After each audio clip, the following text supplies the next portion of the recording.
Hi, I'm Hal Roberts. This is Bridge City News. Here's some of the top stories we've been following.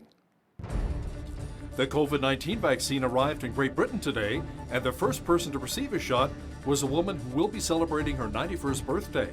Alberta's Chief Medical Officer of Health, Dr. Dina Hinshaw, says she's recommending stricter rules for our province in the fight against the novel coronavirus.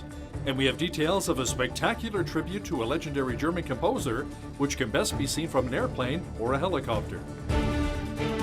Your nation, your province, your southern Alberta. From the heart of Lethbridge, it's Bridge City News with Hal Roberts. Thanks so much for joining us.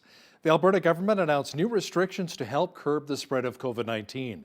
Effective immediately, all social gatherings indoor and outdoor are prohibited. Close contacts are limited to household family members only. Festivals, parades, concerts, and exhibitions remain closed. Masks must be worn at all indoor workplaces and facilities outside of the home. Farm operations and rental accommodations are excluded. Now, as of 12:01 a.m. on Sunday, all places of worship will have to drop from 25 to 15% capacity. The province is encouraging churches to do drive-in or online services. Also beginning Sunday, all restaurants, pubs, lounges, and cafes will be closed. Only curbside pickup and delivery are being encouraged. All retail services must reduce customer capacity from 25 to 15%.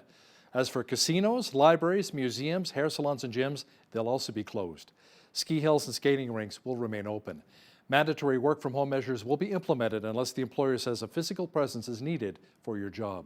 There'll be no changes at schools. Now, as for Christmas, Premier Jason Kenney says we must resist the temptation to get together with extended family over the holidays. Christmas is the most important time of the year. It's the symbolic heart of family life and of treasured memories. And Lord knows we all need the loving presence of family and friends at the end of this terrible year now more than ever. But here is the hard truth. Clearly, the biggest single source of viral transmission is at-home gatherings. It's when we let our guard down. It's when we relax with people that we are close to, and it's when transmission most easily happens. And so if we relax the public health measures to permit large family gatherings in just 3 weeks' time, we will, without a shadow of a doubt, see a large increase in hospitalizations and fatalities. The new government restrictions, which begin on Sunday, will remain in effect for 4 weeks. The province said there are now 20,388 active cases of COVID-19, including 646 here in the South Zone. British health authorities rolled out the first doses of a widely tested and independently reviewed COVID-19 vaccine today. The first shot was given to Margaret Keenan, who turns 91 years young next week.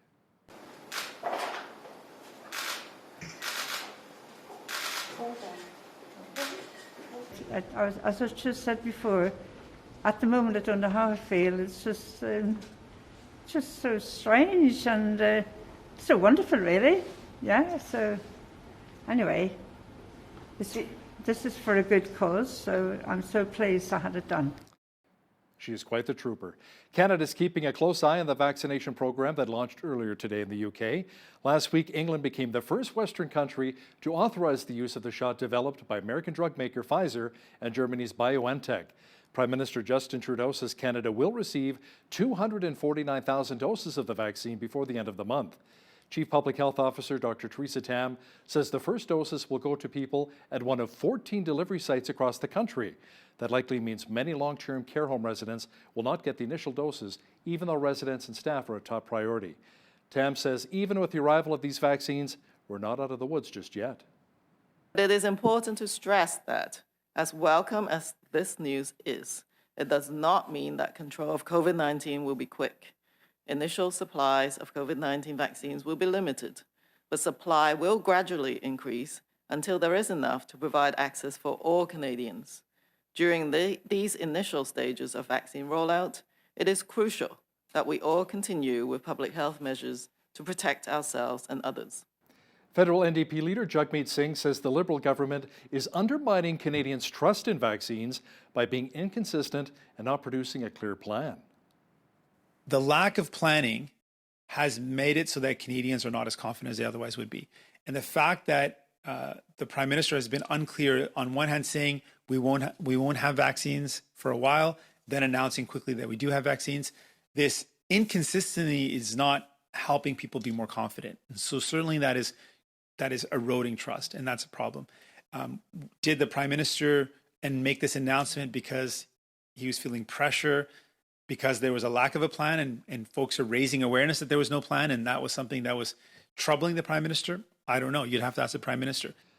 Federal Justice Minister David Lametti says many people will suffer needlessly if new legislation on assisted dying does not pass before a court-imposed deadline of December the 18th.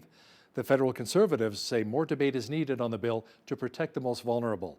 Lametti says the resulting legal vacuum could create uncertainty and have a chilling effect on medical practitioners. What happens if the bill doesn't pass? The basic thing that happens is a lot of people suffer needlessly thanks to Mr. O'Toole's inability to control a certain rump element of his caucus. A lot of people in his caucus support this bill, as you saw voting already in the House of Commons. So that's what really happens.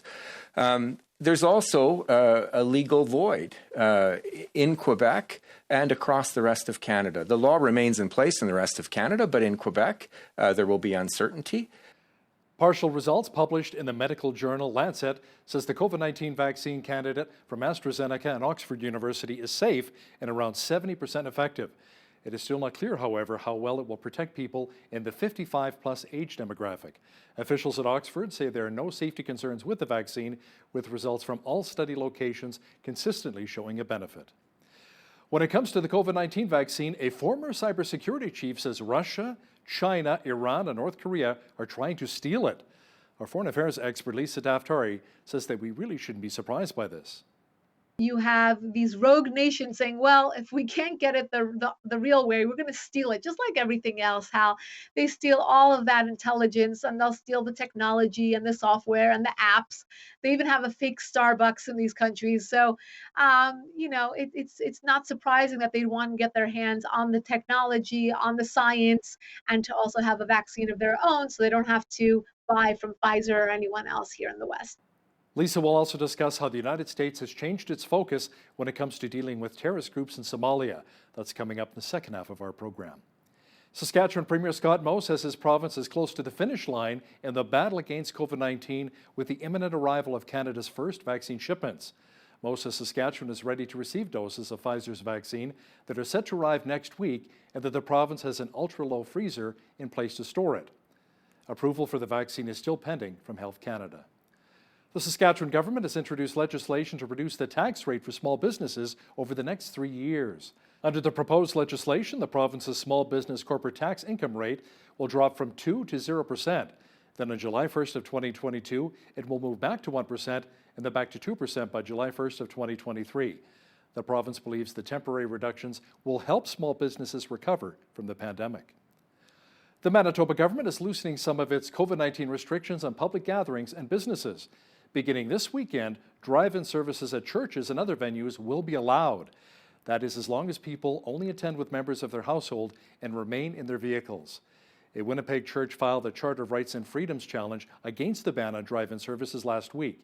It lost a bid for a temporary lifting of the rule until the case could be heard. The Manitoba government will also add thrift stores and acupuncture services to the list of essential businesses that can operate. Rules such as a 5-person limit on public gatherings and restrictions on visitors and private homes remain in place. The new rules are set to last until early January. There's some good news for seniors in Lethbridge. The province announced today that a new 64-unit development will be built to help provide affordable housing for seniors in the Windy City. The mixed income development will include 32 units with rents set at 20% below market rates. The governments of Alberta and Canada will be pitching in around $3.4 million towards the project, which would create around 90 jobs. The total cost will be $12.5 million. The city and other agencies will pick up the tab for the rest. This is the time of year when many people head out to grab a Christmas tree. It helps to celebrate this very special season. As video journalist Micah Quinn explains now, there are some good tips to make sure that your live tree is kept in good shape during the Christmas season. Bob Miner has been selling live trees in the Lethbridge Canadian Tire South location for 20 years. What's happened is when we first started selling trees here for Canadian Tire, The order was about 250 trees. Now it's about 800. So, yeah, there's been an increase. Yeah, right now there's probably right around 300 trees, a little more. Miner says that he has some tips for first-time live tree purchasers. What I try to tell them how they can check first is they can grab the tree, and if they pull it like that and they open their hand and there's not a lot of needles in there, then it's fairly fresh. When you're placing your tree in your house, what you want to make sure of is that it's not too close to a heat vent. If it is, you can cover that heat vent up so the hot air is not blowing on it. Miner says that a lot of people put pop, sugar, or other liquids in their tree, but he just uses hot water for the first time and regular water after that. As hot as a tap can make it. Doesn't have to be boiling, but as hot as a tap can make it. And what that does is it softens the sap and starts the siphoning process. The next important thing to remember is never let the tree go dry. So your stand, you want it to be able to hold enough water. This tree here, which is about a 7-foot tree, will the first week drink between 2 and 3 liters of water a day. For Bridge City News, I'm Micah Quinn. It's a cosmic coincidence. For the first time in 800 years, Jupiter and Saturn will appear to align in the night sky and shine even brighter than ever. This occurrence is being called the Christmas star. Video journalist Ainsley O'Reilly spoke with a theologian who shared his thoughts on the cosmos and the impact it has on us today. You can see Jupiter and Saturn all year round, and every 20 years the two planets get close. This is called the Great Conjunction. However, the week of December 21st, the two will be closer than they have been since 1623. Much closer together than even the diameter of the moon. So from our perspective, it's going to be fun because it's kind of rare to see two planets get that close together in the sky. 2021. I mean, the program can't even draw them anymore. I have to zoom in a little more. And they are almost touching. That's how close together they're going to be.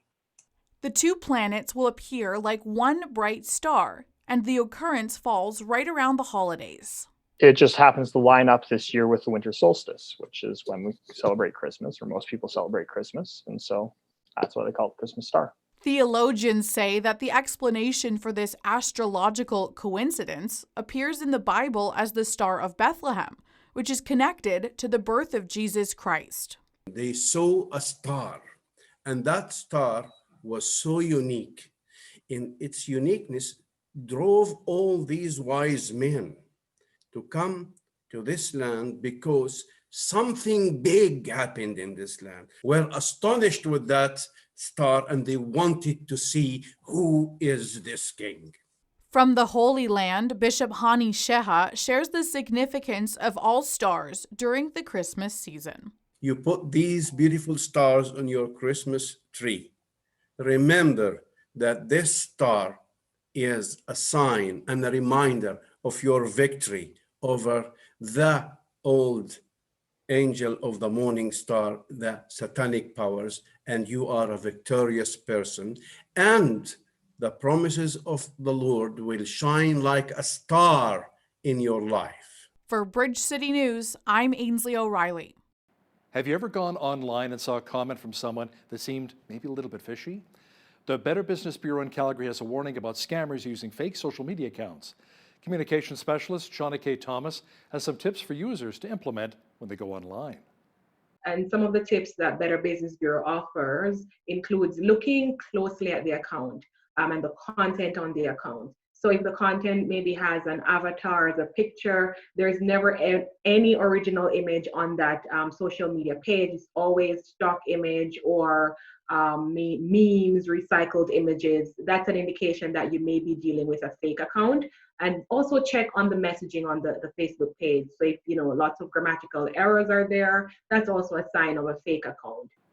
Thomas says to watch out for phony reviews as well, whether it's either positive or negative with hardly any information. South of the border, state officials in California are defending their strict new stay-at-home policies imposed. They say it's an attempt to slow the spread of the novel coronavirus. Look, I mean, the vast majority, overwhelming majority of Californians are now in this new stay-at-home order protocol.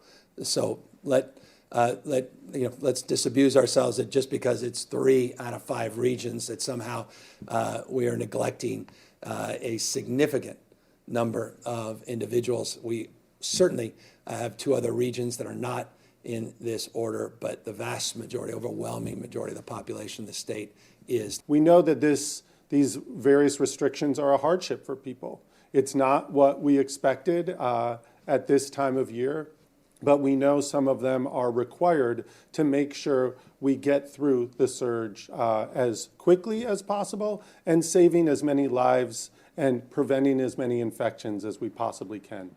Officials say just over 20,000 Californians have died as a result of the novel coronavirus. Samaritan's Purse mobile teams are using helicopters to reach villages in Honduras that have been cut off from help due to flooding from back-to-back hurricanes. In this next report, we see just how much of an impact that Christian organization is having on so many people. With all the flooding, the roads are out, the bridges are out.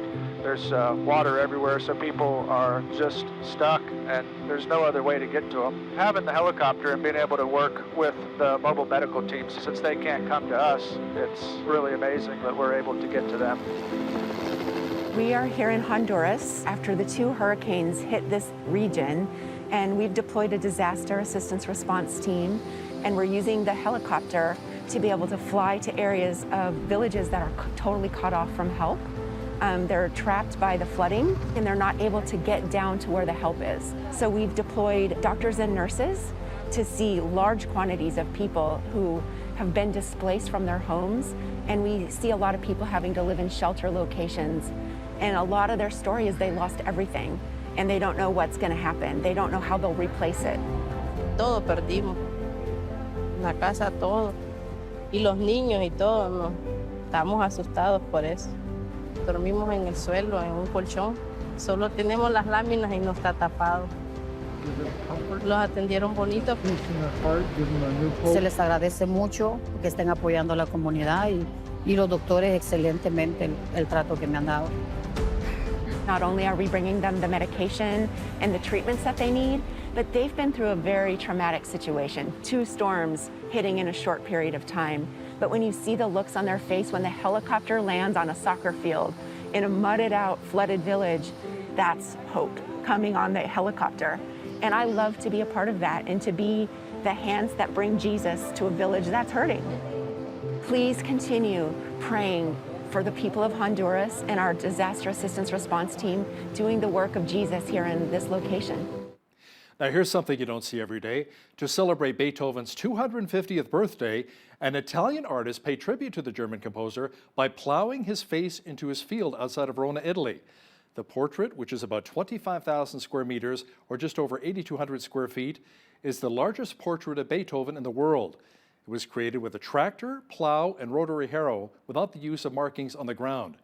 Artist Dario Gambarin said he created the work of art to bring hope and joy to people during the pandemic. That is incredible. We had an incredible day here in southwestern Alberta, lots of warmth as we had double-digit temperatures again, but as they say, good things come to an end. Cooler weather along with rain mixed with snow is on the way. Full weather details are on deck. We had another beautiful day in Lethbridge as we were over 10 degrees once again, but sadly, we're returning to more seasonal values very soon. Jeanette Rocher is here now with a complete look at the weather forecast. Jeanette, there's a potential of snow mixed with rain soon? Yeah, and as soon as tomorrow we can be seeing that, Hal, so we can say bye-bye to those nice double-digit temperatures, at least for a while. This evening, 0 degrees is our high, and to tomorrow morning, that's when we're going to see a chance of flurries. By afternoon, it could be mixing with rain there.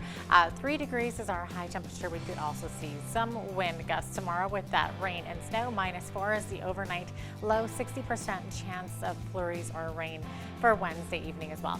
Then it should dry up a little bit for Thursday, mix of sun and cloud, -1 as we get into the minus temperatures. So those temperatures are going to drop for the rest of the week. -1 also the high for Friday with sunshine. Minus temperatures over the weekend, Saturday and Sunday, looking at a high of -4 and -3 for next Monday with a mix of sun and clouds. So the almanac tells us the high temperature for this time of year should be around 1. We've been pretty lucky this past week, but we are going to drop quite a bit even further than that, unfortunately. Average low, minus 11. 14 was our high temperature back in 1957, and minus 37 is what our coldest day was, and that was in 1977.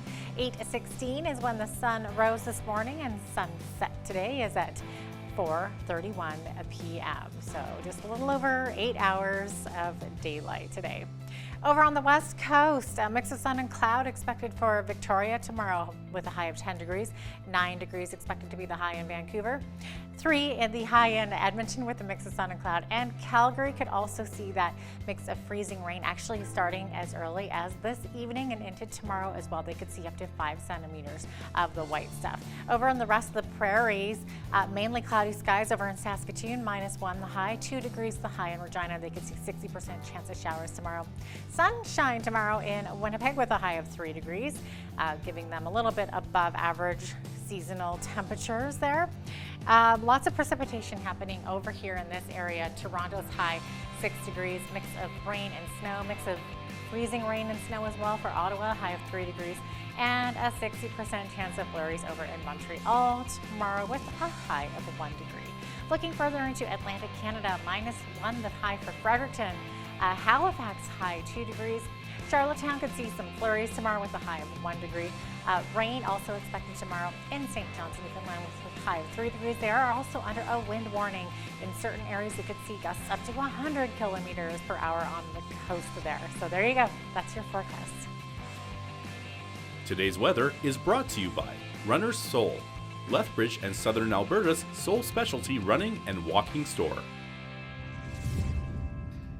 A new report says food prices will be going up in Canada next year. The 2021 Food Price Report says rising bread, meat, and vegetable prices are all expected to push grocery bills up 5% higher. That means an average Canadian family of 4 will pay as much as $695 more on food next year for a total grocery bill of around $14,000. Industry analysts say Canadians will not see a break at the grocery store anytime soon. There has been a deli meat recall due to concerns about possible listeria contamination. Several complements, the deli shop and Levitt's brand deli meats are all impacted. They include 175-gram packages of Montreal-style smoked meat, smoked beef pastrami, and corned beef. Some had best before dates of December 11th and December 23rd. The Canadian Food Inspection Agency says there has been at least one reported illness that may be associated with the products. Full details are available online on the government's website. Tesla is looking to raise up to $5 billion US in capital through a stock offering as the electric vehicle maker seeks to take advantage of strong demand for its products. This is the second such move for the company in just over 3 months. In September, Tesla said it planned to sell up to $5 billion worth of common shares just one day after its 5-for-1 stock split took effect. A federal judge has blocked US President Donald Trump's attempt to ban TikTok. The company sued after the Trump administration tried to ban the short-form video app from smartphone app stores in the United States and cut it off from technical services due to security concerns. The popular Chinese-owned app argued such actions would violate free speech and due process rights. A U.S. District Court judge says the Commerce Department likely overstepped its use of presidential emergency powers and acted in an arbitrary manner. Now, here's a look at today's markets. The TSX was up 56 points in the day to finish at 17,639. The Dow was up 104 points to 30,173. The S&P 500 was up 10 points to 3702. And the Nasdaq was up 62 points on the day to 12,582. West Texas Intermediate Oil was down 16 cents to 45.60 US per barrel. Natural gas was up 4 cents to 244 US. Gold was down 2 cents to 1870.54 US an ounce. And silver was even on the day at $24.55 US an ounce. Wheat is at $272 per metric ton, barley's at $275, canola's at $583, and corn is at $294 per metric ton. Live cattle were down 25 cents to $110.78, feeder cattle were down 23 cents to $137.58, and lean hogs were up 65 cents to $65.60. The Canadian dollar was even over the past 24 hours at 78.01 US.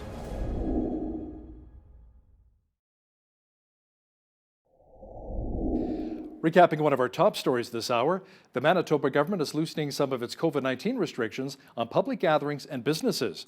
Beginning this weekend, drive-in services at churches and other venues will be allowed. That is, as long as people only attend with members of their household and remain in their own vehicles. Systemic racism is a term we've heard of a lot of in 2020.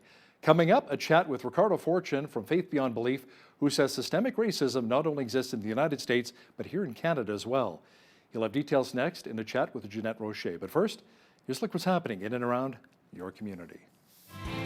Here's your Bridge City News community calendar. Looking for a fun Christmas activity for your kids? The Lethbridge Public Library is offering holiday crafting from now until December 24th. Visit the Crossings branch and pick up a kids' holiday craft pack. A different craft pack will be released each week. Packs contain supplies to make a fun and festive holiday craft at home. Supplies are limited, so come pick up yours today. For details, visit lethlib.ca/children and click on the holiday crafting link. The Ho-Ho Holiday 5K is the most festive fun run in Canada. Combining the magic of the holiday season with community engagement and fitness, this fun run helps raise funds to support Make-A-Wish Canada. Each registration includes a Santa suit, finisher's medal, a holiday treat, and timing app.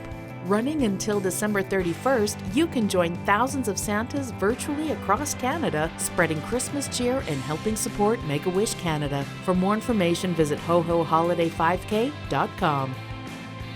Volunteer Lethbridge and the Lethbridge Senior Citizens Organization is urgently looking for volunteers to take part in their Drive Happiness program. This program is to help seniors in our community who are facing extreme loneliness due to lack of accessible transportation.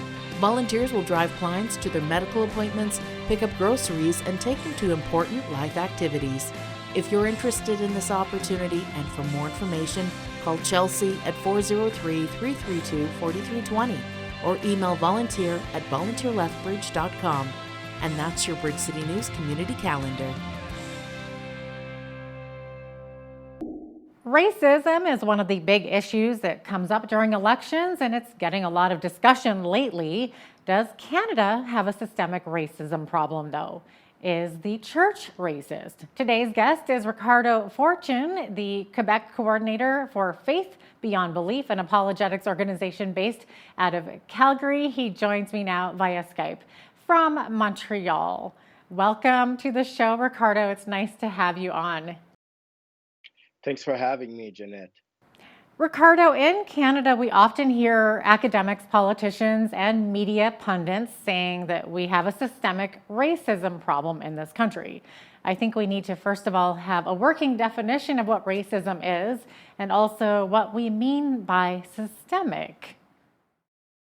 I totally agree with you there, Janet. Before engaging in any type of conversation, it's always a good practice to define our terms. So let's start with the word racism.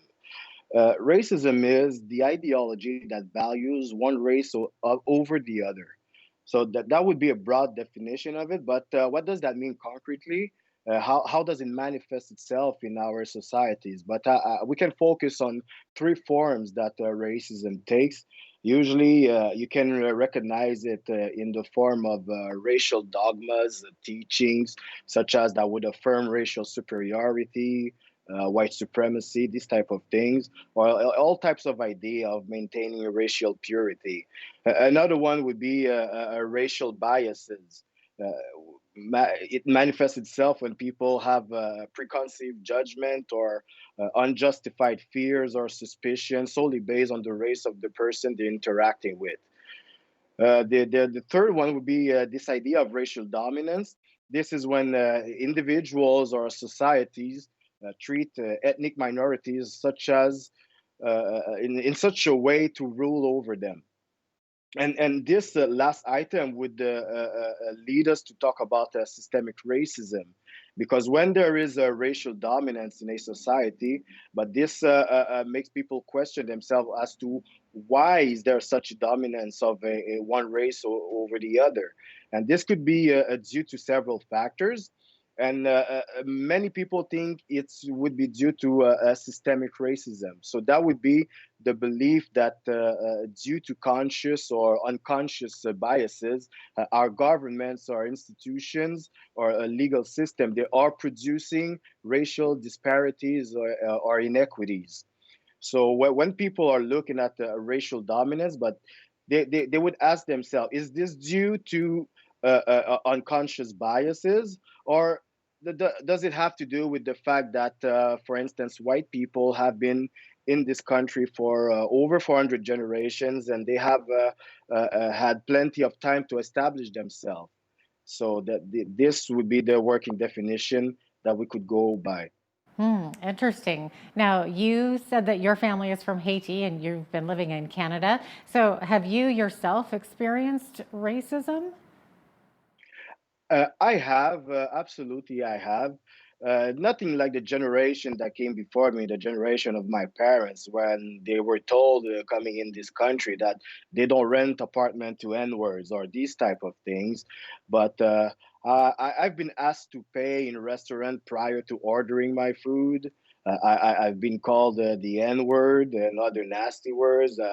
I've been racially profiled by either by the police, or when you walk into a store, people start following you because they think you're gonna steal. So these type of subtle events happen. Okay, so Ricardo, you mentioned that you feel like you yourself have been racially profiled even by police. So, do you believe that there's Hmm. systemic racism in Canada then? Actually, I do, but I think people are making it a much bigger deal than what it is. And when we're talking about systemic racism, so we just said that this is a system that unconsciously or consciously creates inequities. And I definitely feel like, for instance, in the police, there is such a thing as systemic racism. This is not just a feeling. Actually, it's backed by studies here in Montreal. The city of Montreal had to come clean about the systemic racism inside their police service, and they've admitted that much. So there obviously is, and recent events within the indigenous community has shown here in Quebec that these people are obviously suffering from some type of discrimination. Now, what scares people is the word racism in the systemic racism. There is obviously this a moral connotation, and as Canadians, we don't feel like we're associating this to what's happening, what happened, and still happening in our southern border, in our neighbors. But we feel so different, and we understand the stigma that is attached to this word. So maybe a better term would be systemic discrimination. Okay, now, Ricardo, you had mentioned being called the N word. So, here in Canada, a University of Ottawa professor was recently suspended for 2 weeks for using the N word in an educational discussion context. So, since then, 34 other professors signed a letter of support defending critical thinking and academic freedom. However, student groups have condemned that letter and have called for a zero tolerance policy regarding the use of the N word. What are your thoughts on that, Ricardo? Uh, my opinion on this topic isn't these days, I would say that much. But I really don't see why, in an academic context, anyone can use the N word.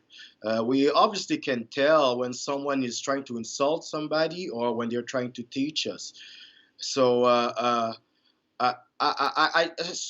I want to refrain from commenting directly the case at the University of Ottawa, because new infos have still been brought to light that have shown that maybe the teacher has not done this for the first time. She might have done this in the past. So until I have all the infos on this, I'll limit my comment to that. But I can say that I have yet to hear a persuasive argument to convince me that this word should be totally banned from our dictionary.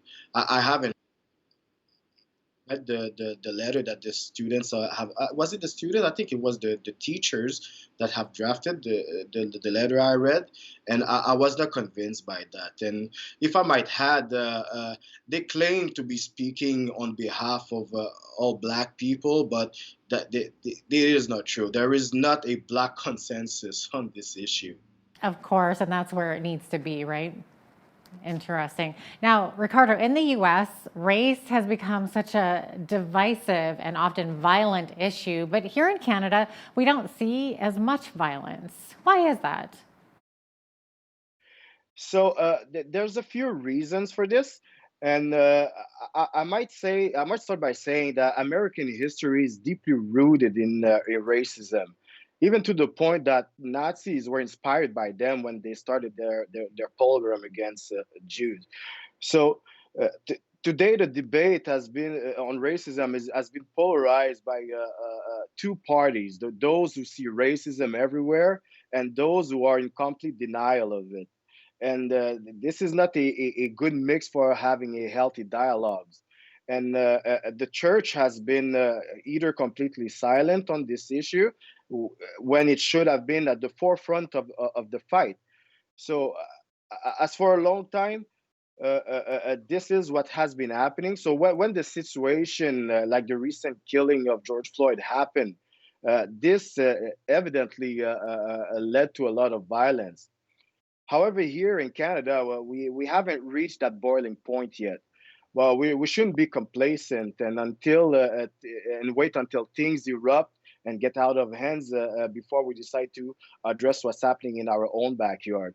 And I would say that the church and our government need to listen to the complaints of ethnic diversities, ethnic minorities, especially those of the indigenous people. It's interesting that you mentioned the church too, and some say that Christianity is the white man's religion, and that is racist, right? So, what does the Bible have to say about racism?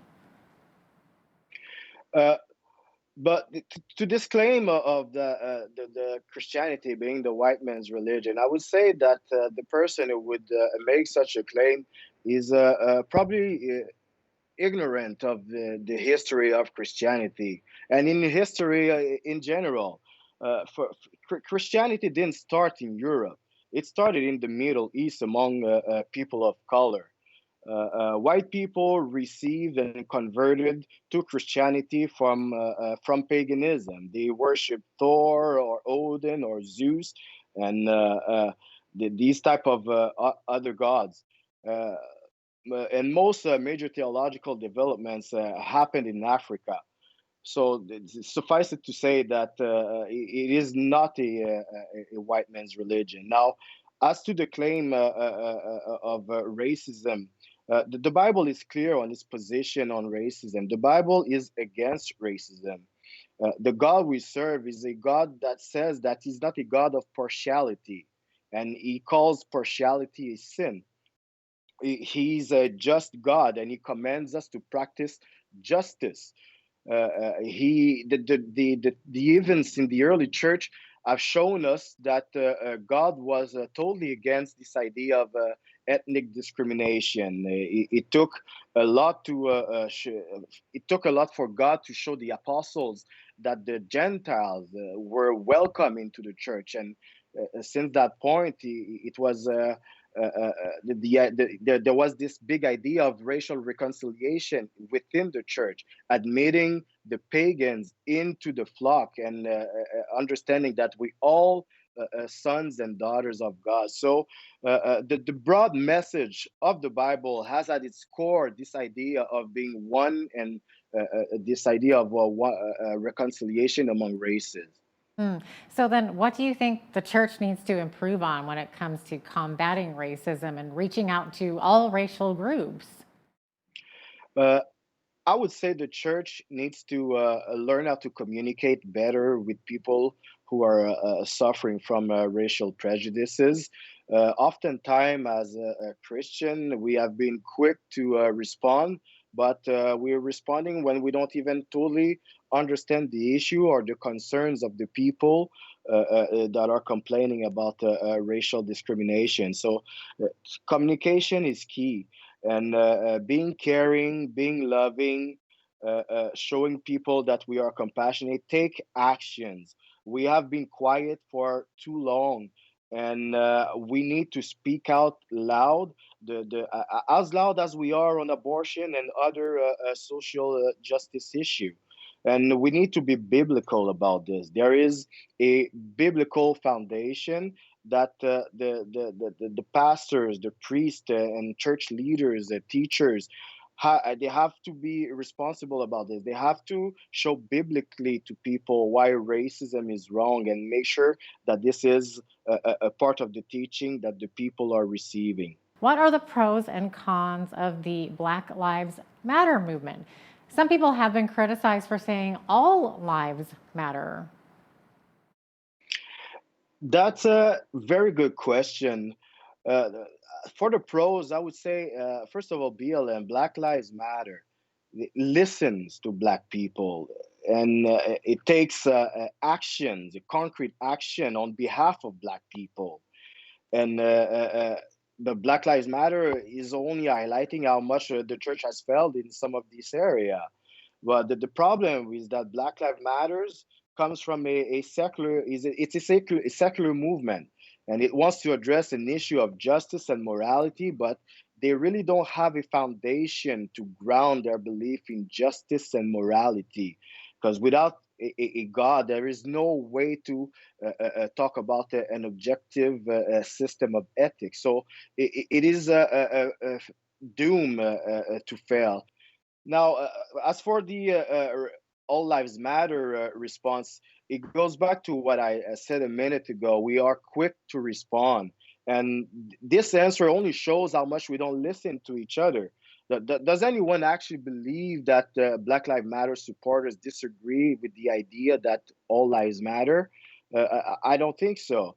Let's take, for example, if I would say that the life of the unborn matters, no one would respond to me, hey, not only the life of the unborn, but all lives matter. No one would give such a response. But we would immediately understand that I'm just narrowing down my focus on the unborn because I feel like he is the one that is in immediate danger. And this is what people mean when they say Black Lives Matter. And to respond, all lives matter, is just to show that we do not understand the claim of the person. Wow. Well, Ricardo, looks like we are out of time, but thank you so much on your thoughts on all of these issues. Ricardo Fortune, the Quebec coordinator for Faith Beyond Belief, an apologetics organization based out of Calgary. Thanks so much for joining us today. Thanks, Jeanette.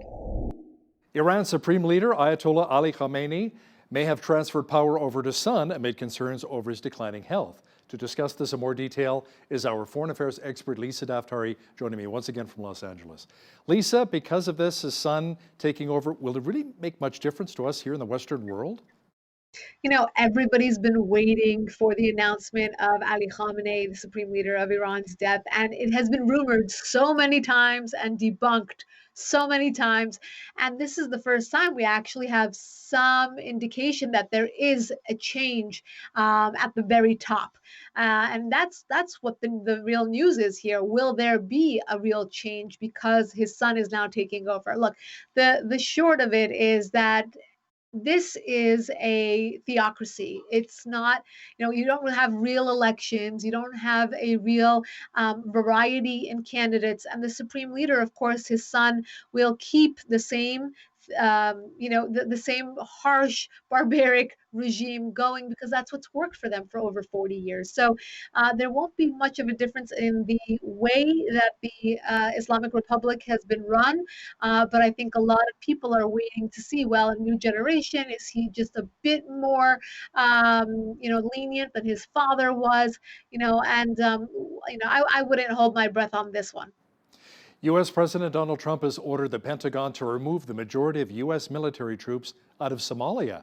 Now, the order changes the mission American troops originally had to assist the Somali military in its fight against an al-Qaeda-affiliated terrorist group.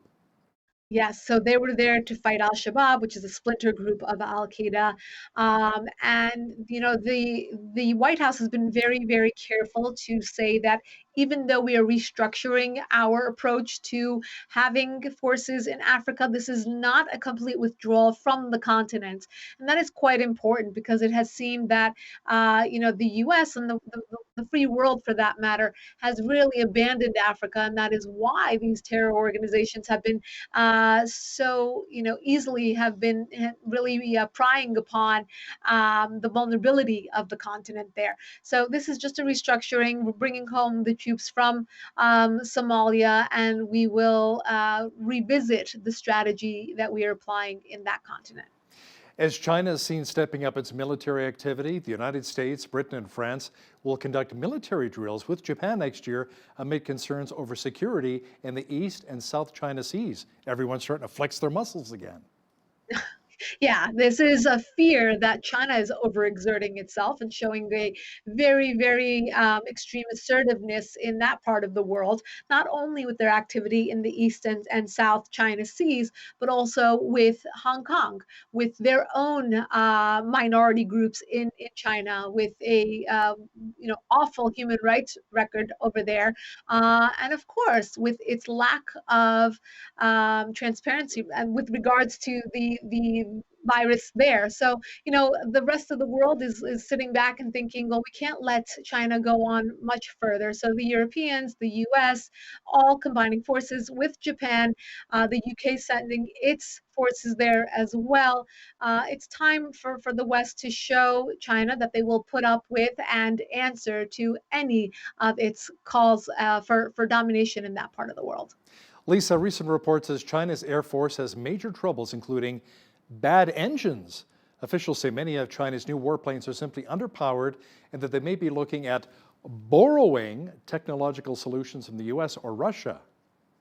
Yeah, well, that's long been the case, right? So we always looked at China before they put out their products and said, look, they're doing copycat technology. They take or capture drones and other tech, whether it's the supply side or the software side, they're stealing secrets, they're doing cyber attacks, they're doing whatever they can to get their hands on intelligence and technology, all of that before they create the product. Now we're looking at it from the other end. Once the product is out, it's faulty. And they're warning the consumers of these products against purchasing from China. Look, all around the world, we are warning people from doing business with China for many reasons. And here is yet another one, that they are putting out faulty products, and these are important intelligence products. So buyer beware. A new report from the National Academies of Sciences and Engineering says that radio frequency energy of radiation that includes microwaves was the likely culprit that caused American diplomats in China and Cuba to fall ill over the past 4 years.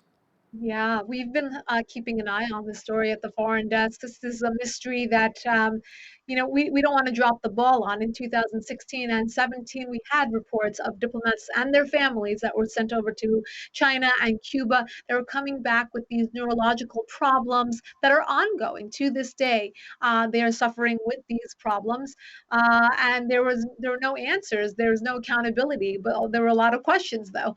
And now the reports indicate, without any accusation, how I must say the report said there's zero accusation on this, but they did come back saying that these are waves, including microwaves, that were in a pulsated fashion, not a random way, and these individuals were exposed to that. So the only recommendation that is included in that report is that from here on out, whenever we do send diplomats out, that we make sure that they are not exposed and do our best to have the home country promise that they will take good care of the diplomats sent over.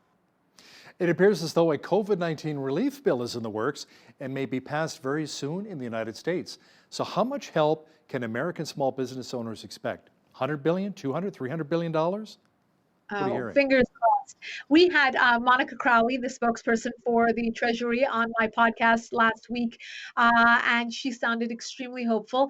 The good news for small businesses is that there is money in the pot, and that's what she emphasized on the show, saying that the only thing that's standing in the way of small business owners getting that money is, left and right, Democrats and Republicans not coming to an agreement, not coming to a consensus, and what, at the expense of the American small business owners. Here in the United States, we have a very, very important debate going on. It's the big box retailers like Target and Walmart and Amazon that are doing tremendously well during this pandemic, and who's suffering? The restaurant owners, the salon owners, the mom and pop shops who have had to close their doors all this time and really suffer financially. So we're trying to even that playing field and to give this relief to small business owners so that they can get back up on their feet and to be back in that competitive world once again. So do we have a number? Is it like close to $200 billion? What have you heard?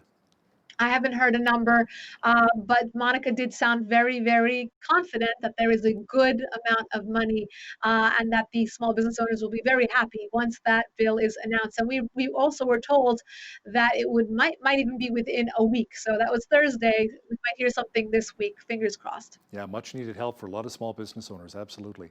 Lisa, the head of cybersecurity in the United Arab Emirates, said that the Gulf state has suffered countless cyber attacks on its financial sector, and officials say it was likely due mainly to the UAE agreeing to normalize ties with Israel. Right. If you remember back in September when the UAE and Bahrain became signatory to the Abraham Accords, and that was normalizing relations, economic and otherwise, with Israel, they became the target of the Shiite forces in the region. And obviously that is led by the Iranian regime that said our new target in the region is not just Israel and throughout the world. It used to be the big Satan and the little Satan. The USA and Israel were the targets, their targets. But now it's become also the UAE. And why is that? Because the UAE has positioned itself to be the new economic hub, the new moderate force in the region that has made nice with Israel, and all of a sudden they are looking at the UAE as turning its back on the other Arab nations, but that's not really the case.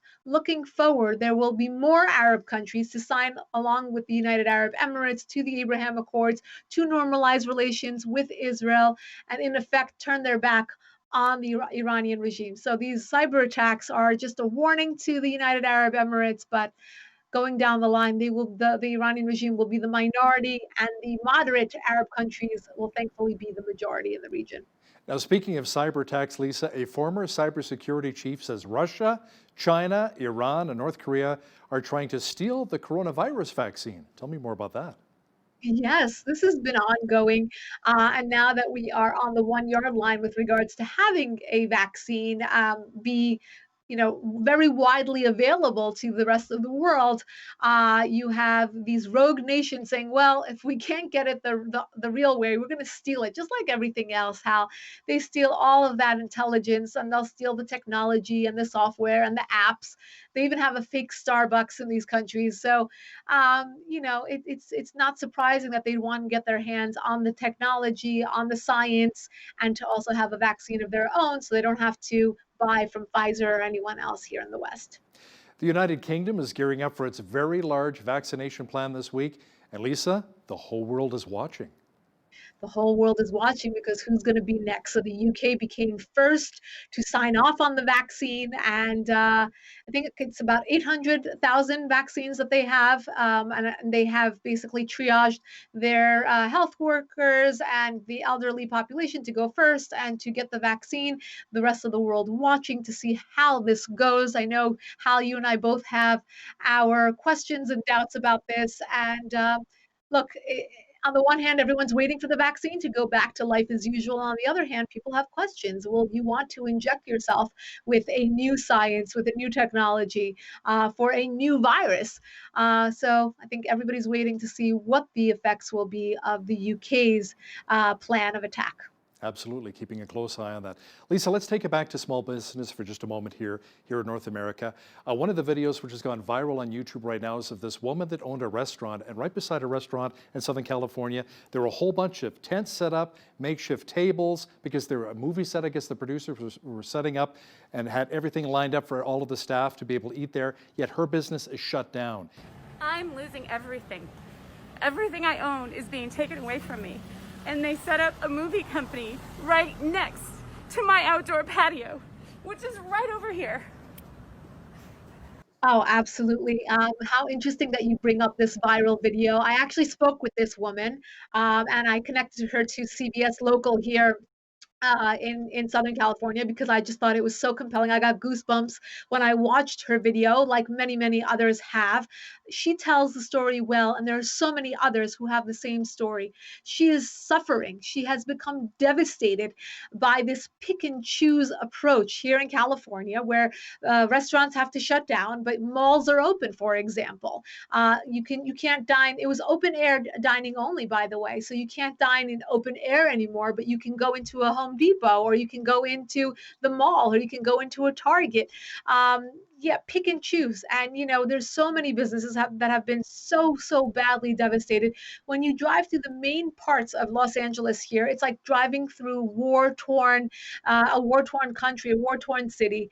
And the mayor here in Los Angeles, the governor of California, they're deaf. They're deaf. They're not hearing the people like this woman in the video who are suffering, and asking them to really reassess the situation and to make decisions that really affect people's livelihoods. I know there's a virus. We know that it's dangerous. We know that the numbers are spiking, but let's make decisions that won't have other side effects and won't affect people's livelihoods as well as their lives and their health. So it's really a very important debate. I think people are extremely upset at the decisions that are being made here, and believe that they're very irresponsible when it comes to deciding on people's lives. Bottom line is we have to support our small business owners around North America. Absolutely. Our foreign affairs expert, Lisa Daftari, joining me once again from Los Angeles, California. Thank you, Lisa. My pleasure. On behalf of all of us here at Bridge City News, I'm Hal Roberts. God bless, and thanks for watching.